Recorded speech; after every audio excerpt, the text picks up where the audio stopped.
என்னப்பா உதயநிதி ஸ்கிரிப்ட் எழுதி கொடுத்துட்டாரு ஸ்டாலின் சாரு, அதை நீங்கள் வச்சு வாசிட்டு திரியிறீங்க. என்ன கேட்டோம்னா, எங்கள் முதுகில் ஏறி பயணம் செஞ்சுட்டு இருந்தாங்க காங்கிரஸ் கட்சிக்காரவங்க, எங்கள் முதுகில் குத்தி விட்டு இன்னைக்கு ஓடி போயிட்டாங்க. நன்றி கேட்டதானம்மா, விசுவாசமே கிடையாது, இனிமே அவங்க வந்தாங்கன்னா நாங்கள் சேர்த்துக்க மாட்டோம். இந்த நியூஸ் அப்பா 4 நாளாக ஓடிட்டு இருக்கு.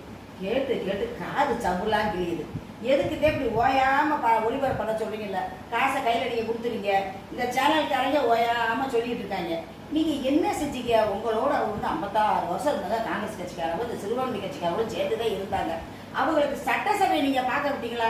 ஏதாச்சும் மந்திரி பதவி எதுவும் கொடுத்தீங்களா? எதுவுமே கொடுக்கல. ஆனாலும் அவங்க பொறுமையாக இருந்தாங்க. இன்னைக்கு ஒரு புதுசாக ஒரு மகராசி வந்தார். அவர் வரும்போதே என்ன சொன்னார்? எங்கள் கூட கூட்டணி நீங்கள் அமைச்சுக்கிட்டீங்கன்னா உங்களுக்கு ஆட்சியிலையும் பங்கு, அதிகாரத்திலும் பங்கு தரோம்னு சொன்னார்.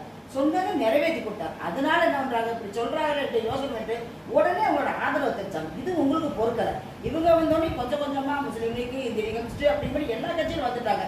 திருமாவளவன் கொஞ்சம் தூரம் யோசிச்சு வந்தார். ஆனா இப்ப எவ்வளவு கண்டுபிடி ஆனந்த கண்ணீர் வடிக்கிறார். அந்த மாதிரி சட்டசபையில உங்களுக்கு இடம் கொடுத்துட்டாங்க. ஆனா நீங்க என்ன பண்ணீங்க? சட்டசபை நீங்க பார்க்க விட்டீங்களா அப்படின்னு கொஞ்சம் மனச்சாட்சியோடு நினைச்சு பாருங்க. அப்ப யார் பக்கம் சேருவாங்க? ஒரு நல்லவே ஒருத்தர் இருக்கானே அவன் பக்கத்துல எல்லாம் சேருவாங்க. என்னைக்குனாலும் 50 பேரும் கல்யாணம் பேராச்சும் உங்களோட சேரணும்னா உங்களோட சேர்ந்துருப்பாங்க. நல்ல வந்து உங்களோட சேரவே மாட்டாங்க. இன்னும் நீங்க என்ன சொல்றீங்கன்னா, 5 வருஷத்துக்கு இந்த ஆட்சி அப்படின்னு ஒரு முக்கிய இக்கணா வைக்கிறீங்க. நீங்க என்ன சொல்றீங்க? அந்த இடத்துல 5 வருஷம் இல்ல, 5 வருஷத்தையும் தாண்டி 30 வருஷத்துக்கு நீங்க தான் இருப்பீங்க அப்படின்னு சாமக்கோட இங்க சங்கரலிங்க சொன்ன மாதிரி குடு குடு குடு குடு குடு ஜக்கம்மா, நல்ல காலம் பிறகு ஜக்கம்மான்னு சொல்லிட்டு நீங்களே போயிட்டீங்க. ரொம்ப சந்தோஷப்பா உதயநிதி.